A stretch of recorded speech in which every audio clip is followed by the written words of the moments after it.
Welcome to another episode of our video series of the mechanics of human cognition. It's great to have you with us. Today, we're getting into something really fundamental, the very architecture of our worldview. How is it actually built? And maybe more importantly, who or what is the architect?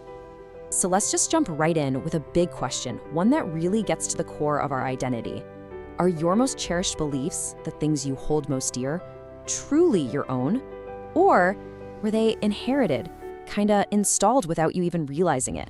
It's time to take a look at the blueprint of our own minds. You know, the first thing we have to get our heads around is that nobody starts with a completely blank slate. That's just a myth. We are all born into a pre-existing cognitive environment. You can think of it like foundational software that's already installed on your hardware the moment you come online. And just look at how much comes in that initial software package. It's everything.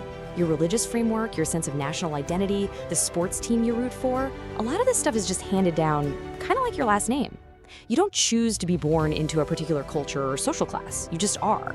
And that becomes your cognitive starting point. It's the ground floor that your entire personality gets built on. Now, this is absolutely crucial to understand our own wiring. For our ancestors, survival was all about social cohesion. If you got kicked out of the tribe, that was a death sentence. So the brain's primary directive, its first job, isn't some grand, noble quest for objective truth. Nope, it's to fit in. And that means accepting the group's beliefs, often without a single question. And this powerful drive to belong is coupled with another incredible cognitive instinct, our nonstop, relentless search for explanations. Our minds are basically cause and effect machines, always asking why. And there's a term for this in cognitive science: causality attribution. Our minds just hate randomness. It makes us deeply uncomfortable. You know, when a bush rustles in the wild, our first thought isn't, oh, probably the wind. It's predator. We automatically assign agency, a cause. And that same instinct, that why-seeking mechanism, it doesn't just stop with bushes. It scales all the way up, demanding a final, ultimate cause for the whole universe. And that is the cognitive space where the concept of God is born. So here's the thing. The gods we imagine aren't random, not at all. They're projections of us.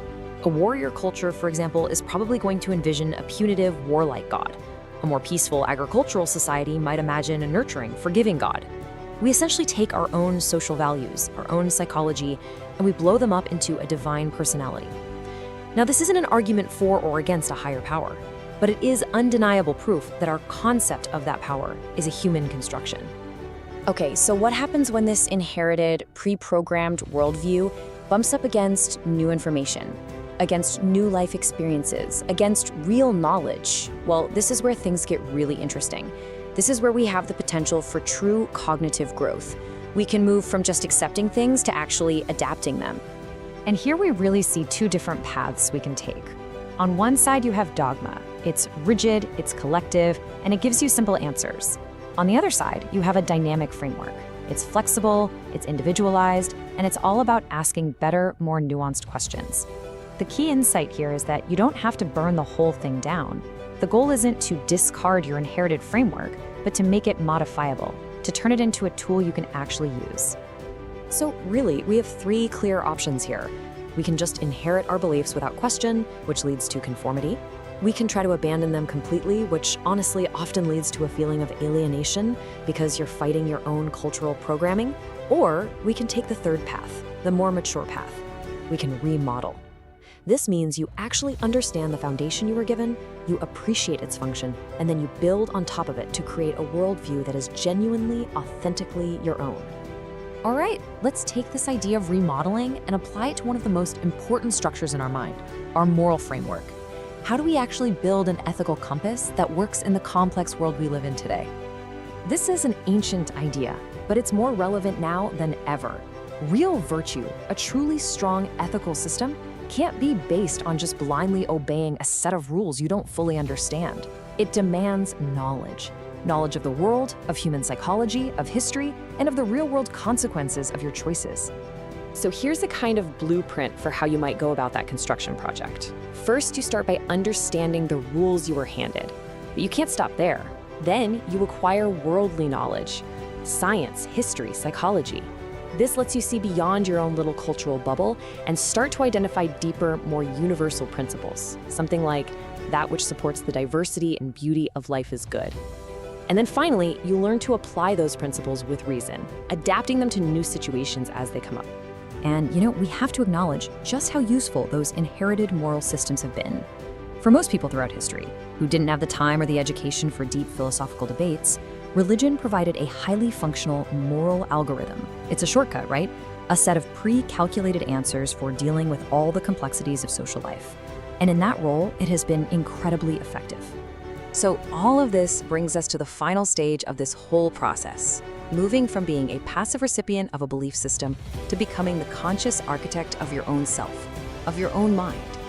This is such a powerful way to look at this. You see in many traditions this concept of a final messenger or a final revelation. Well, one way to interpret that isn't as an end to learning, but as a kind of graduation. It's like a message saying that humanity's childhood, that period where we needed direct external instructions, is over, and that now we're in our adulthood, and we're expected to use our own reason, our own knowledge, and our own conscience to figure things out. And when we talk about this self, it's so easy to get bogged down in pure biology. But think about this analogy for a second. If someone has a brain injury and their personality changes, does that prove that consciousness is just a bunch of chemical reactions? Not necessarily. It means the interface, the brain, is damaged. A broken chisel doesn't mean the sculptor never existed. It just means their ability to express themselves through that particular tool is messed up. The user is different from the interface. And so we end right back where we started, but hopefully with a totally new perspective. You were given a foundation, a starting point. But the final design, the final structure, that's on you. So who is the architect of your mind? The only real answer is you are. The real question is, are you ready to pick up the tools?